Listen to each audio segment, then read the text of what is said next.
Hey everybody, Kaysha here. So today I want to talk to you a little bit real quick about Tina Peters' case. So on April 9th, 2024, myself, Maureen Steele, and Ann Vandersteel all went into the state of Colorado to file a petition for redress of grievances. Tina Peters actually also signed this petition. In fact, she actually had exculpatory evidence related to the election fraud that was outlined in the petition that was not allowed to go into the court. The petition was not brought to the floor, and as a result, Tina Peters was unlawfully imprisoned. My father, Dale Richardson, was actually tortured in the state of Colorado to suppress his evidence of treason against the United States, which was based on improper engineering controls which allowed for the spread of the COVID-19 virus, which was likewise created at Wuhan by Peter Daszak and the EcoHealth Alliance with the pathogen, which were handed over to the Chinese by the Winnipeg Biolabs. This created the circumstances for widespread election fraud. My father Dale and I are friends of Tina Peters, who has been politically persecuted for standing up for the liberty of all Americans. And she, as a sister in Christ, has been persecuted like I have for standing up for the liberty of all people. In the state of Colorado, women and Christians are being persecuted on monumental levels, and I'm calling for everyone to stand up for Tina Peters in every way possible, including using the Karis Project action plan to compel the state government to put the petition for redress of grievance to the floor so that Tina Peters can petition before the state house that belongs to the people. And if Colorado continues to deny a Republican form of government, we will implore that Congress and President Donald J. Trump initiate Article 4, Section 4 of the United States Constitution, which guarantees a Republican form of government, to the states, and use that just power to intervene and provide what the Constitution has ordained. The time is upon us to come together and stand united as people, and let the world know that we stand together to preserve this perfect union for all Americans and our posterity.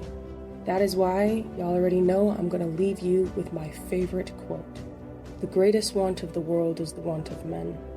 Men who cannot be bought or sold. Men who in their inmost souls are true and honest. Men who do not fear to call sin by its right name. Men whose conscience is as true to duty as needle to the pole. Men who will stand for the right, though the heavens may fall. Ciao, guys. Hello, everybody, and welcome to Karis Project podcast. Today we have with us Nikki Moonitz and our host, my daughter Kaysha. Actually, Nikki, this is also Nikki's show, so she's a co-host. And so she's from California. So introduce yourself to the audience. Hi, my name is Nikki, and I'm a native Californian. And that's about, I just follow politics and post my thoughts, and I'm kind of a defector from the cult of the left, grew up in it, was surrounded by it. And once I started paying attention, walked away, and have just been pointing out what's wrong, what's really going on from the way I see it ever since. So, hi. Yes. And hi again, Kaysha. Yes, and it's, we came across on X, and I've heard some of the more intelligent speaking coming from you. I was like, I like this. Because we have too much, there are things that make you want to beat your head against the keyboard after watching what they've said.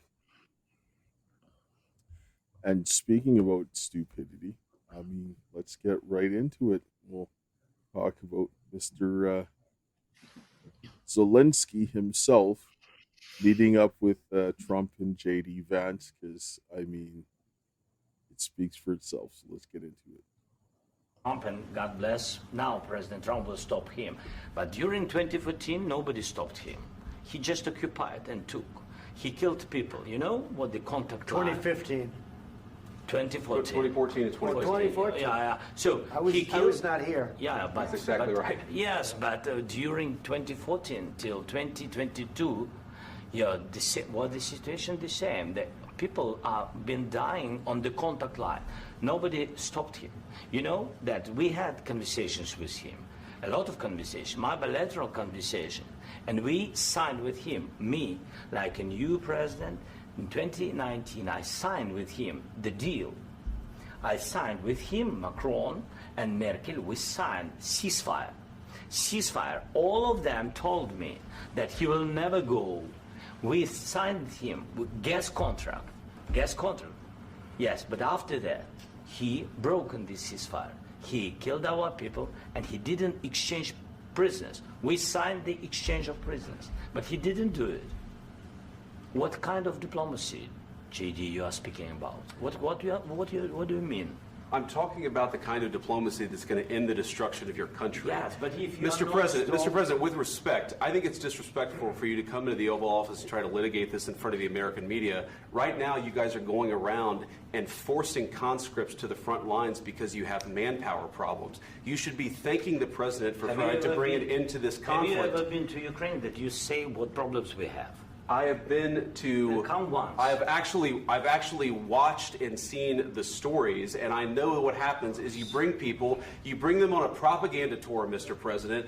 Do you disagree that you've had problems bringing people into your military? And do you think that it's respectful to come to the Oval Office of the United States of America and attack the administration that is trying to prevent the destruction of your country? A lot of questions. Let's start from the beginning. Sure. First of all, during the war, everybody has problems, even you, but you have nice ocean and don't feel now, but you will feel it in the future. God bless. You don't know that. God bless. You don't God know bless. that. You will not have a war. Don't tell us what we're going to feel. We're trying to solve a problem. Don't tell us what we're going to feel. I'm not telling you. Because I'm you're in no answering on position this to question. dictate that. That's Remember exactly what this. you're doing. You're in no position to dictate what we're going to feel. We're going to feel very good. You will feel influence. We're going to feel very good and very You strong. will feel influence. You're right now not in a very good position. You've allowed yourself to be in a very bad position, and he happens to be right about it. From the very beginning of the war. You're not in a good position. You don't have the cards. cards right now. With us, you start having Not playing cards. Right now, you don't. You're You're playing cards. Mr. President. You're playing cards. Serious. You're gambling I'm the with the president lives in of war. millions of people. You're gambling with World War What III. do you You're think gambling about? with What do you World think War about? III. And what you're doing is very disrespectful to the country, this country. That's with back all to you. respect to your Far country. more than a lot of people said they respect. should have. Have you said thank you once? This A lot entire of meeting? times. No, in this Even entire meeting, today. have you said thank Even you? today. You went to Pennsylvania and campaigned for the opposition in October. Offer some words of appreciation for the United States are of you America speaking about? and the president who's trying to save your country.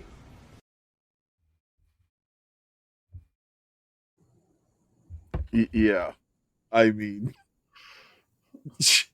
Zelensky is either he's brave or stupid, but I'll probably go with stupid over brave because he's playing with fire. He's coming there as a beggar trying to beg for money, but he's trying to act like he's in the driver's seat. He comes in his all black attire like, I don't care for you and whatnot. And he thinks he's going to come into Washington and be like, bend over and give me money. What do you think, this is Biden? I mean, that was insane. Thoughts?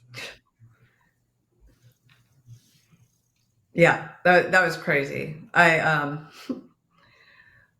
watched the entire thing 3 times now, and honestly, Trump let a lot roll off before it got to that point. There were times where Zelensky was saying things, and I was mad before Trump because it seemed like Zelensky wanted Trump to declare that, come out completely against Putin and for Zelensky. And I kind of got the feeling that Zelensky was saying there couldn't be any compromise or concessions. And the thing is, well, how are you going to end this war then? Because from what I've read about Russia, they'll win wars just by sending countless of their men to die. They've got, that seems to be their MO. How is Ukraine going to win this? Well, they're not. Yeah. And what exactly was Zelensky wanting when he kept saying a security guarantee?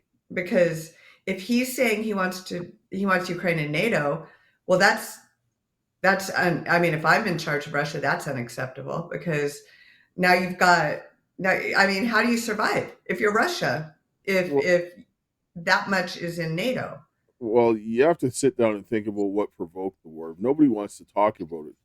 But the United States came out and they said that they had a bunch of biolabs in Ukraine that were funded by the West. So, and then I looked at some of the documentation. There was a bunch of leaks and then outbreaks by those same biolabs, a bunch of them. And so, if you're Putin and they were cooking up biological weapons like they were doing in Wuhan, but they were doing it at your doorstep, well, what would you do? You think if Russia put a bunch of biolabs in Mexico that the United States was going to take it lying down? No. So, I mean, as far as I'm concerned, I got no sympathy for Zelensky. You shouldn't have had those biological weapons labs there, and you wouldn't have got invaded. So sorry, so sad. I would have just been like, get out. Trump was Yeah. very kind with him, very patient. But that wasn't even the clip where he said that, because he never even told him in that clip, stop talking or get out. They were like real patient about it. He should have said it a long time ago. Like, that's the whole point. Yeah. I couldn't believe how calm Trump was through most of that. When you watch the whole thing, there were so many times where Zelensky was saying things and Trump's face just remained totally calm. He let things roll off. I was surprised. But I think Trump wants to negotiate. He wants to make a deal. You can't negotiate if you're not willing to. Both sides have to give concessions. I mean, there's no way. Go ahead. Oh, I was just going to say, well, he has to stay calm like that. And actually him staying calm like that gives everyone the opportunity to focus on what's really going on, so they can see just how clearly backhanded and out of pocket that Zelensky is, because Trump's calmness actually gives people the opportunity to focus on how much provocation Zelensky is actually pushing forward. When he, like Trump said, you don't have the cards. You are not in the position to be doing what you're doing here. He's literally just doing provocation. And then what? So that people would go around with their Trump derangement syndrome, so that Trump will fly off the handle, and then the public will be like, oh no, you see, Zelensky's the victim. Like, Trump derangement syndrome, Trump is awful, orange man bad. As they cheer for more war. More war and more death and more destruction and more financial devastation. Yes, and Zelensky's trying to act like he's in the driver's seat, and he is which is mad. And the fact that he said that they're going to feel it. Oh my gosh, that's when I really that's when I was just confused. I was like, that's a veiled threat. Yes. That's why I was like, there's no way he just said that. And the way he was leaning over, even in their space, like, it's not just what he's saying, it's the actions of everything that he's doing in that moment publicly on a world stage, which is so flagrantly disrespectful. Like, the guy, that's why he was like, that's why Trump said, you're trying to do World War III right now. Yeah, like, this is what he was threatening. Yeah, he was threatening him.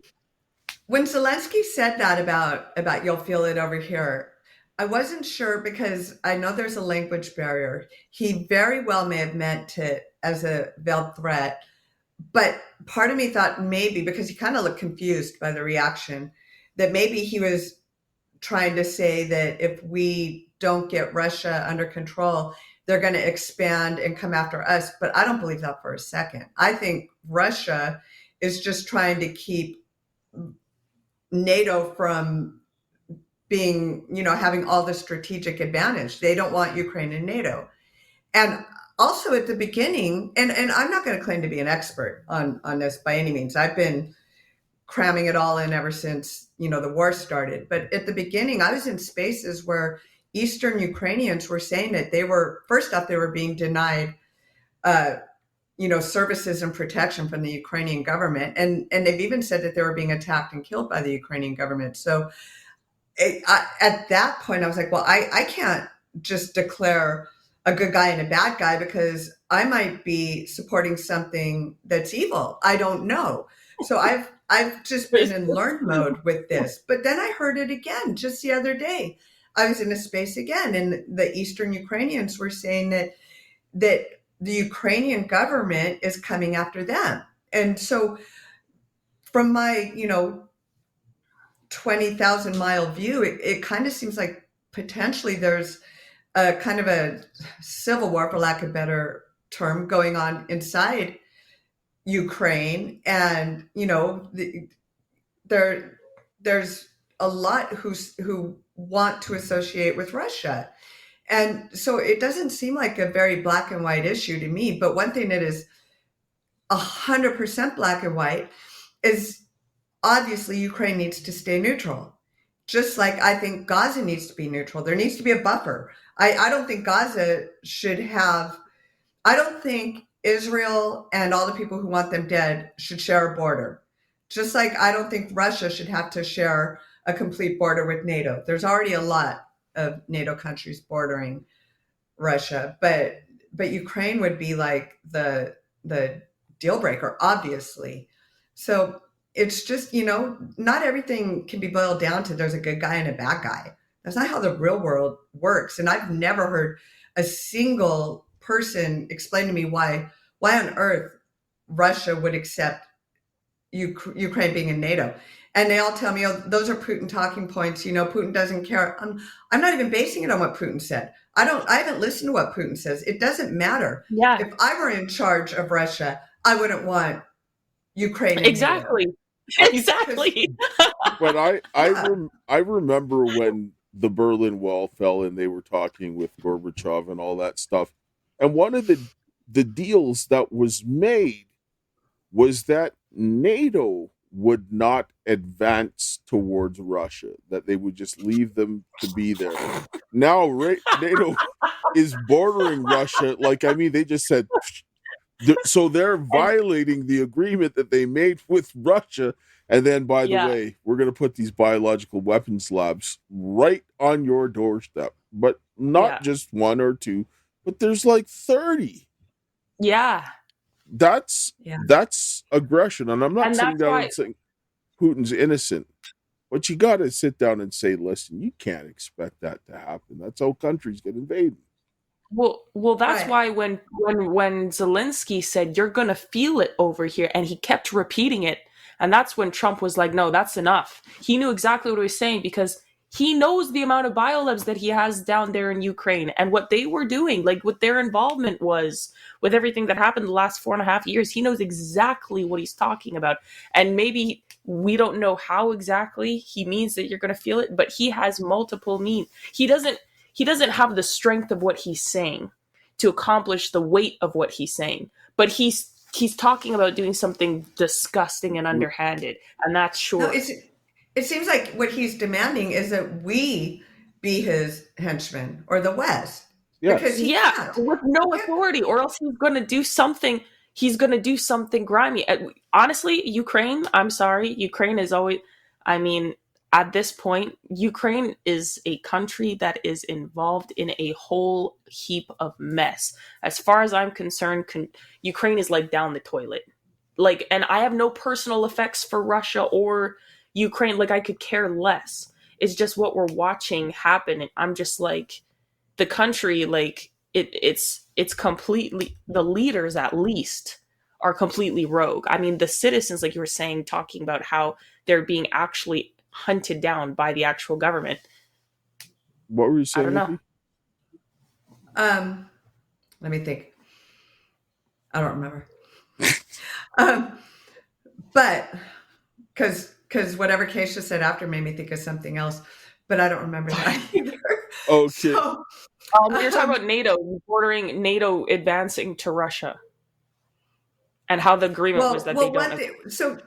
So here's the thing is I know before when the invasion first happened and I wanted to learn a lot about it, what I did was I pulled up articles and videos about Russia and Ukraine from before the invasion, because everything looked so much like propaganda to me once the invasion happened. I mean, I don't want to like necessarily say invasion, but I guess technically Russia came in. So I'm not attributing any kind of morality or immorality behind that. Not that invading is right, but that's exactly what happened. So anyway, before this happened, there were so many articles and videos about the Nazi problem in Ukraine and the corruption in Ukraine. Oh, that reminds me of what I was going to say. I was going to say what it seems like is that after the Cold War ended, for the little bit I've studied, and again, I'm still in learning mode, so I may be wrong on some of this stuff, but it seems to me that Ukraine has been kind of just used by the West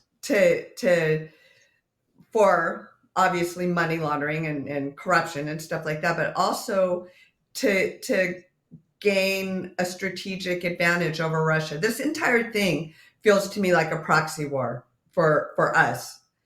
And it has from the start. And a lot of that for me is instinctive.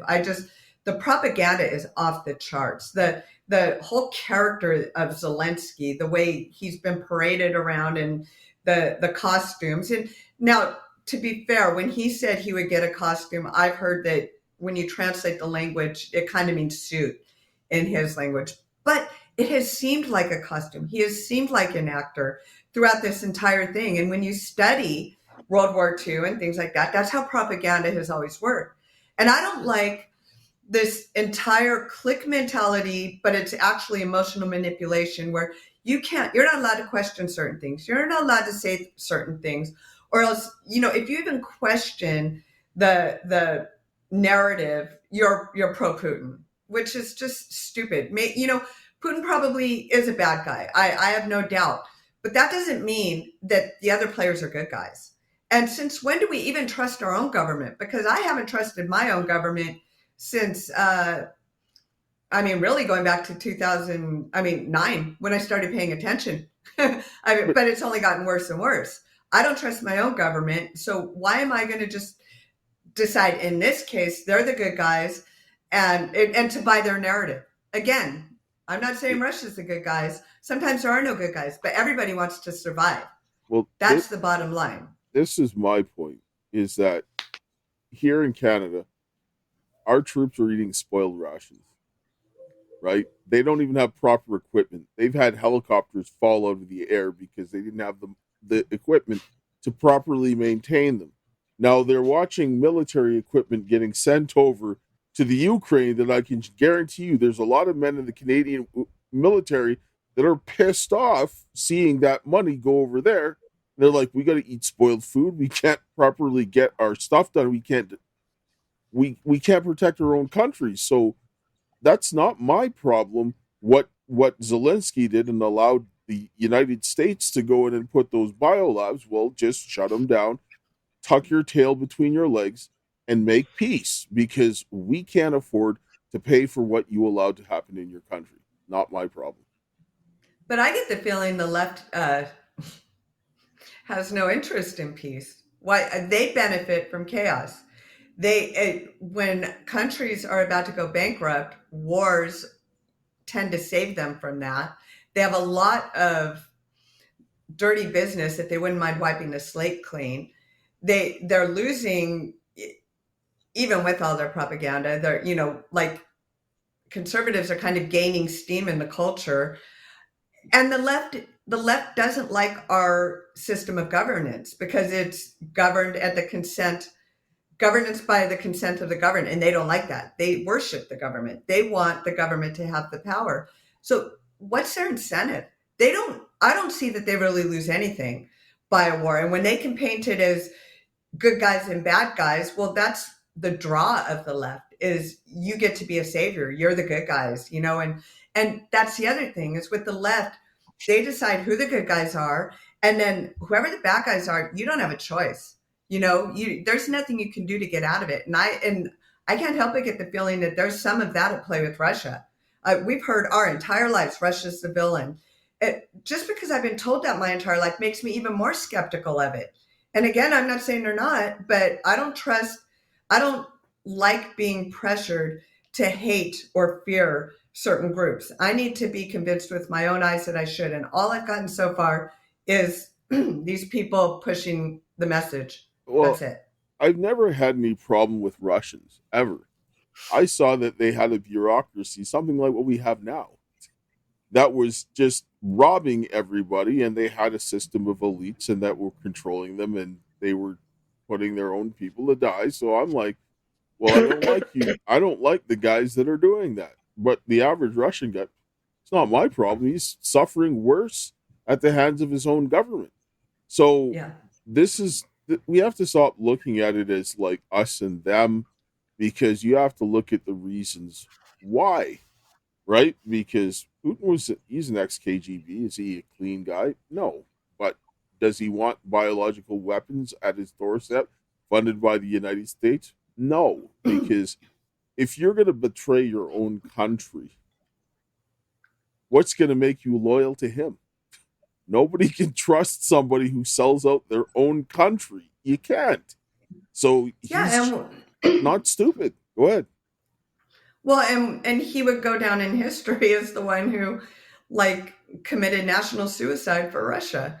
It may not happen right away, but the people in power, even if you completely trust the people who are in power now, and this is what the left always fails to do, you have to imagine that power in the hands of a bunch of people who aren't even alive yet. And then you have to believe that it's not going to be corrupted. And in what universe does power not corrupt? So you have to think, whatever you support, whatever new power grab or additional power you support now, you have to be willing to support it in the worst possible hands. And if you don't, you have no business supporting it now. So there's no scenario where he should trust Ukraine being in NATO. None. No matter what, even if we were best friends. But the whole point of NATO seems to be that Russia's the bad guy. That seems to be, they're clinging to, and the Soviet Union was horrible. I've read the Gulag Archipelagos, but what's ironic is I see that mentality more in the left, in the West now, than I do over there. Who's censoring? Who's having show trials like the kangaroo freaking J6 stuff? Who's arresting people for Facebook posts? That's exactly it. Yeah. Whoops. What? Hi, Mike. Yeah. I'm excited to announce that we're having our first ever mega sale on overstock clearance and brand new products. For example, save over 50% on this season's flannel sheets. Queen size only $59.98. Kings only $69.98. They sell out fast every year, so order now. Save 20% on our brand new My Crosses. They're designed in the likeness of the one I've worn every day for over 20 years. They come in men's and women's, and they're made right here in the USA. Get our 2025 six-piece My Towel sets for only $29.98. Our initial quantities are extremely low, so get them now before they go. And our best-selling standard My Pillows, just $14.98. So go to MyPillow.com or call the number on your screen. Use this promo code to take advantage of our first ever mega sale. But wait, remember that $75 free shipping rule? Well, that ship is sailed, because right now, every order ships absolutely free. I'm excited to announce that we're having our first ever... Wow, I've got a bad trigger finger today. Bad. All right, let's get back to it. Sorry, I didn't mean to cut you. I wanted to say something first, but my finger went off a little bit fast today. So we're gonna go and look at what, just kind of going back on Zelensky here.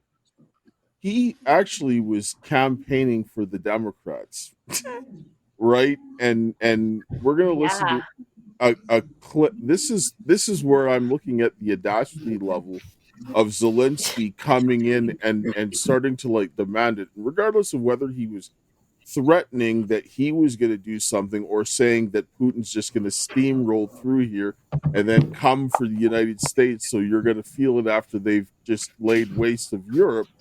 Either way, he's an idiot. When in history, could you ever go to another monarch, their country, and start campaigning for someone else to take over take their position? You don't see that happening. Or at least they would not have lived if they tried. Like, that would be considered a very treacherous thing to do. Why are presidents of other countries allowed to come to the US and help campaign for another candidate? That just, it's backwards. Yeah, it is. It's nonsense. Let's watch what they said on Fox about this. Yesterday, Zelensky thinks he's going to get a better deal from that he can get a better deal from Donald Trump by holding out. But based on everything that we know about Donald Trump, that's not going to happen. And these Zelensky political geniuses should have told him beforehand that it's possible J.D. Vance or somebody in the room might bring up that he did campaign alongside these Democrats in the 2024 cycle, because there's one person in the world with an encyclopedia in their mind of everybody who ever campaigned with a Democrat or another Republican, and that is Donald Trump. And we've got this video. There they are in Scranton, Pennsylvania. Zelensky went to Battleground, PA, with Josh Shapiro, the #1 Harris surrogate for a while once Biden was sidelined, and Bob Casey, who was running, is right there behind him. He lost. And they were watching these missiles that the U.S. was paying for and sending over to Ukraine. Look, he's signing them. And he was acting like he didn't know what Vance is talking about. Oh, you went and campaigned with the opposition. That's what he's talking about. Not only did that happen, but I believe Donald Trump tried to report this as foreign interference in this election. And by the way, repulsive, signing these bombs that are going to kill. And yes, in the same outfit that you wear to the Oval Office, by the way, at the bomb factory. He has like one costume. And of course, foreign interference also being the premise of the entire first sham impeachment against Donald Trump in the first place. So it's kind of worth noting that. But it also goes back to the point with Zelensky. You have no cards, bro. The only cards you have are the cards that President Trump is providing you, or the American people are providing you. That's the only reason you're here in the first place. And for him to get all cheeky and talk about, oh, no, we're not playing cards here, like refusing to accept. It's like dealing with like a drunk, insolent teenager, trying to have a logical debate with him. And he's just being like, nye, nye, nye, nye. And you can't be surprised that it ends up pissing off Donald Trump. Yeah, and J.D. Vance. And J.D. Vance. Everybody else. I think the role of Vance. I told you it was treason. I told you. Trump said he reported it for foreign interference in the election. But that's just like the audacity. Like that's brazen. Like that. I didn't even know what to say with that. That was dumb. Like the people around him. Like, I wonder who's telling him what to do, because clearly he was not thinking that one through. That wasn't going to work out well for him. I think someone's telling him to do everything he does. I think he's an actor. He was put in that role, and other people own him. I don't think he's really doing anything on his own. And I think he campaigned for Kamala because those are the people who own him, I think there's so much shady stuff that happened in Ukraine. And I need to read Dan Bongino's book. I know he talks about, in his Follow the Money book, talks about the insane in Ukraine is the chapter, which I haven't read yet. But there was a lot going on before, the impeachment was wrapped around that. I think there's a lot of crimes that a lot of people are involved in over there. And they all have a vested interest in Trump not getting back in there. I think that's a lot of the opposition to Trump in the first place, is that they've all been playing this corrupt, shady game for a long time. And he came in and didn't intend to play along. And it's more than just protecting their grift. I think they're protecting their butts. I think there's just so much to expose. Which is why they want him dead so badly. Yep. Yeah. Yes. Go ahead, Kaysha. Oh no, I'm agreeing. Like yes, they're so tied up in so much corruption. Like I said, even the bio labs that they have and all the stuff that they were doing, the election interference, all sorts of stuff. They were all tangled in this web of nefarious, egregious evil the last couple of years, and who knows how far back. And they know that Trump is going to give them a lot of problems, and That, they that are not appreciating that. that's actually It some. seems to me Go ahead. It seems to me it goes back at least as far as Obama, because I mean, probably further. But that whole Maidan Square thing, at the very least, we had our hands in that quite a bit. And it seems to me that they elected a pro-Russian president, and then there was a regime change there. And when I look into it, I see a lot of patterns similar to the BLM riots and January 6th. And so Color it revolution. seems like, yeah. So that's another thing. Why is Russia going to trust? Oh yeah, sure. Come move a little closer. Come move a little closer to our yard. It's to me, it's the same with Israel. I don't care what your view is on whatever came before October 7th. October 7th happened, and I can never trust you again in my yard or across my fence. You guys need to be far enough away that we don't have to worry about you. It's the same thing for me with Russia. Regardless, if you remove all the politics aside, just knowing that Russia's the designated bad guy, the designated, one that everyone has to protect themselves against in NATO, then they can't be surrounded by NATO. It just boils down to survival. It's provocation, and that's really kind of where we're at. And a lot of this stuff, I actually put some of this in my report about what the American government was involved in with respect to the biological weapons program. And what we were reporting over here, Putin was pulling out of the Ukraine, and it agreed with what both sides were saying. So if you have the West agreeing that this was taking place and Putin pulling out things that were consistent with what the West was saying, we're all lying? Right? Like, this is... Didn't someone over here, and I can't remember who it was, a lady, admit that, like on a house floor when she in her testimony, Yes. she admitted. Yes. And she said that they were afraid that it was going to get into the wrong hands. An American, elected official said that. Oh, and so, yes, the Americans. It was it this Secretary of State? I can't remember but it was one. I can't remember. It was a woman though, and it was on the website.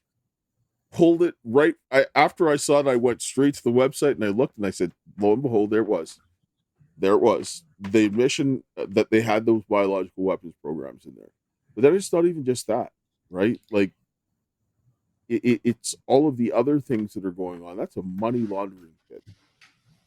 And if you're just another country and you're looking at the West, I mean America, England, and the left government, they've gone insane. So if you're in another country and you're looking at our country, the UK, and you're like, okay, so they're giving kids puberty blockers and telling them they can be born in the wrong body and chopping their body parts off and forcing you to affirm their delusions, and having millions of fighting age men illegally flood your borders, come across and they get benefits from the taxpayers. It's like you're on the outside looking, and they're censoring your speech, and January 6th is just like the Reichstag fire of our day, as far as I'm concerned. They're coming after their own citizens. You're these other countries looking at us, and you're like, these people are insane. I don't want anything to do with them, and I don't want them gaining any kind of a advantage any more than they already have. Well, speaking of insanity, we're going to kind of shift gears a little bit, because we're watching this whole globalist agenda going back and forth, and we're going to listen to about some of the drugs here. This is Bonnie Henry. She's she's like provincial minister. She looks over the health ministry in Canada, like all of the hospitals in the health region in British Columbia. And she talks about addiction, which is tied to a lot of what you're saying here, because they do a lot of the gender reassignment stuff, but they're also putting the drugs and the teaching kids how to safely use them in the schools, which is going to only fuel that whole nonsense that you're going on. But listen to how retarded she sounds. And yes, it might get censored, but it's true. Listen. It is a very different type of crisis, and it is a reflection of a lot of things in our society that have been going on for a long time. So it's rooted in colonialism, it's rooted in poverty, it's rooted in social disconnection and racism and other societal things that need to change. And it's exacerbated by the fact that we don't have a very strong coordinated mental health and substance use support system. And when we declared the public health emergency, my predecessor, Dr. Perry Kendall, in 2016, and I was part of that, and we did have regular updates. We continue to have regular updates. One of the biggest reasons for declaring an emergency across the province was to build that recognition that this was people, these were our community, our family, people across the province. It wasn't just the downtown east side. Yeah, so I mean, the drug problem is racism and colonialism. I mean, you know what they do? They use these buzzwords that trigger, your emotions, and you think, oh, well, I oppose racism and I oppose colonialism and I don't want poverty, so I'm on this woman's side. And I don't even know I don't even know what her point was. That was like a total word salad. I have no idea what she said. And my brain started turning off because I actually started getting so annoyed. Like, I was like, what are you even saying right now? Like, be so for real. Like, you're not saying anything serious. And the soft tone, and it's always the same tactics because they learned this in university. And I can always tell when a woman is well educated in university because they drop their tone when they're going to say something really manipulative and really conniving and evil. They'll drop their tone real soft, and then they'll start saying like you said, word salad of nonsense. And then people will be like, oh no, my feelings, racism, I could never, God forbid. And then they start, indulging in the nonsense, and then they just let it take over them. It's ridiculous. It's retarded. I think it's by design because they want people to think that it's above their pay grade, that they're just not smart enough to understand these things, but they do understand the feelings. Because I've seen that my entire life. And that's why they can't make their points in writing concisely. And I go out of my way to, because they try to use as many words as possible so that you're confused by the time you're done reading it. And you just think, oh, well, they're smarter than me, and I'm just going to trust them because I don't understand this stuff. And I want to trust the smart people who care. And they do that on purpose. It's a bunch of unnecessary details that do not apply for the circumstances or situation. Right. And real quick on what Kaysha just said. In school, I always loved math, but I used to hate word problems. And I figured out the reason I hated word problems was because they put in a bunch of stuff that didn't matter. And once you learn how to find the fluff, the stuff that doesn't need to be in there, and you remove it, then you can solve the equation. And it's the same with debating these people. You look at all the stuff they write and you remove all the stuff that doesn't matter and get down to the nitty gritty. The problem for me is I get so irritated reading one lie, and then there's another one, and then there's another one. And sometimes they're so far gone that I'm just like, I don't even know how to respond to this because you just put about 40 different things down there that none of which are true. And I don't have the energy. If you believe all this BS at this stage of the game, you're not interested in knowing the truth. Exactly. And the problem is that they are You know they're lying because they're not outlining the circumstances by which these things are happening. They're just saying things are happening, and they're just telling you these things are the outcomes of things without actually demonstrate the circumstances of the situations by which they're being created. So they're lying consistently, and it's blatant to your face. It's like, you're just telling me that the sky is orange and I'm looking at a blue sky right now. You're not telling me, how this even happened or whatever, and it's clearly not. And then they when you're done reading it, my head hurts because I can't understand how somebody can contradict themselves that many times in the same statement, and like, I mean, your head just explodes. You're just like, how is this even possible? But well, I think the educational system isn't teaching the students how to think at all. Like, when I'm in debates, some of the most highly educated people I'm debating, they can't think. All they can do is parrot what they memorize. Yes. And yes. School only teaches those people to memorize, and they're like, oh, I got my PhD. I'm like, yeah, in memorization and slavery and indoctrination.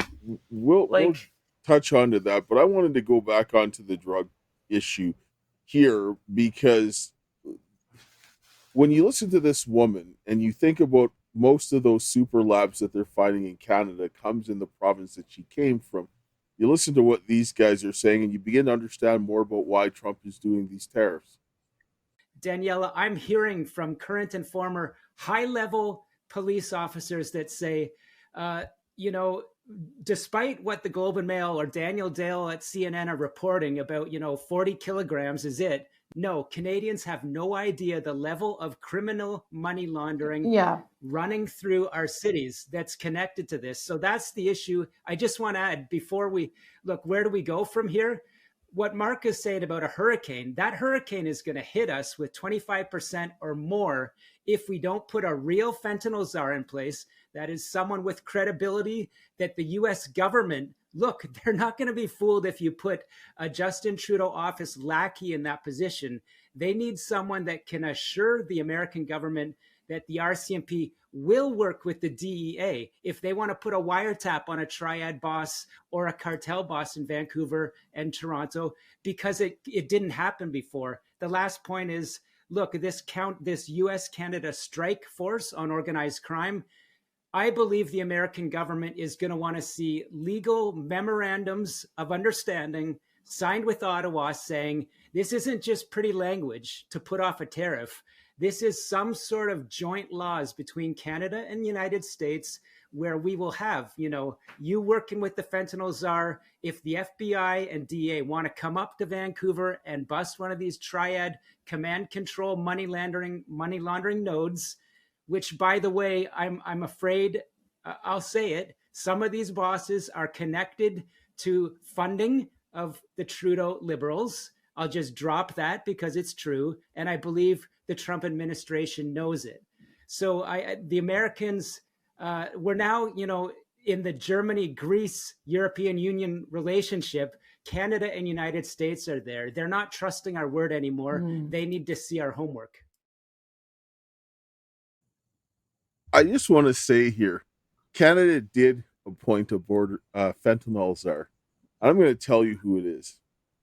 The former RCMP commissioner, Brenda Lucki. Who I personally contacted and handed over evidence of a distribution system for a biological weapon that was tied to the biological weapons that were transferred to the Chinese nationals, and she told me to go back to the RCMP that tortured me. This was also the one who was there covering for Trudeau in the federal, like they had a parliamentary hearing, and she was just like, I don't know. Did she not step down? Did she not step down because she got caught? Yes. And then they made her the border czar for the fentanyl? She was the absolute worst commissioner for the RCMP ever because she's in Trudeau's pocket. So, yes.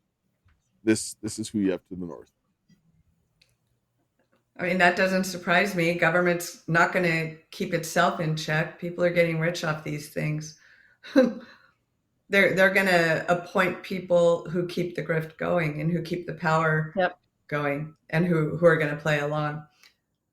I put so much thought into how do you keep the government in check? You can't count on the government to keep themselves in check. And I realized the people have to, and that's why you have to pay attention and you have to question everything and you have to vote accordingly and hold these people accountable, because it's insane and naive and just ridiculous to assume that this time your government is incorruptible and that last century can't be repeated.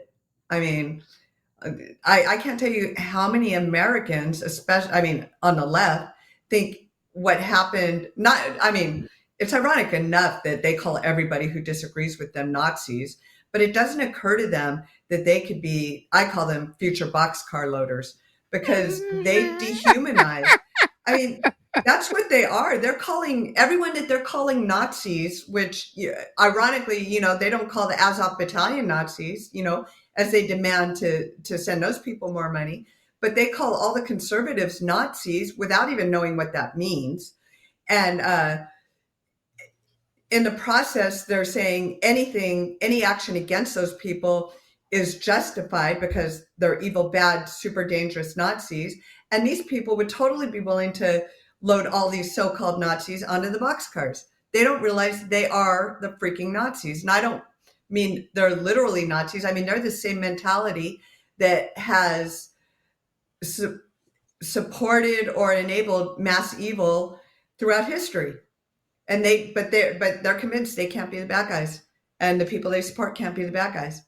All right, right here we're gonna close this segment off here, before we go into the next one. So if you're watching on Lindell TV, you will see it the next day. But if you're watching on the stream, just stay tuned.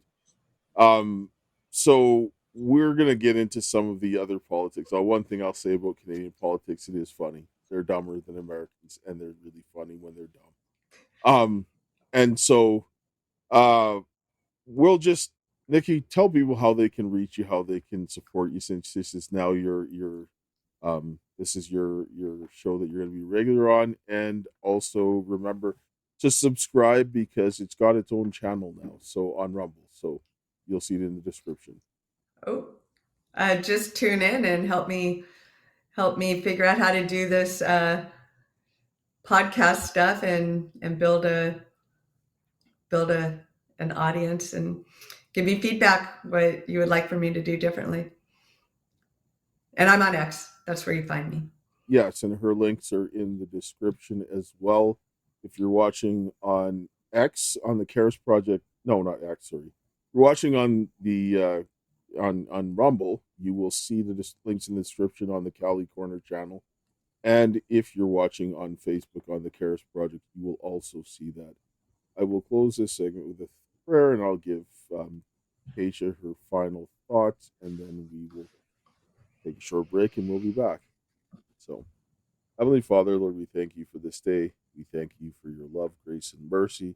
We thank you for the hope that you have given us. And Lord, I ask of you this day to give the men and the women the strength to stand up and do what is right, and hold the government accountable, and also to come together to rebuild their families, their community, and our nations, so that we can have some sanity in our government and some relief from these tyrants, is my prayer.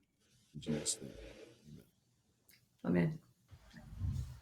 Amen. Dad, thanks for the prayer as always. Thank you for joining us, Nikki. We'll have you on. And guys, please follow this channel so you can, and hit the notification so you can actually see when Nikki's going to be streaming on here.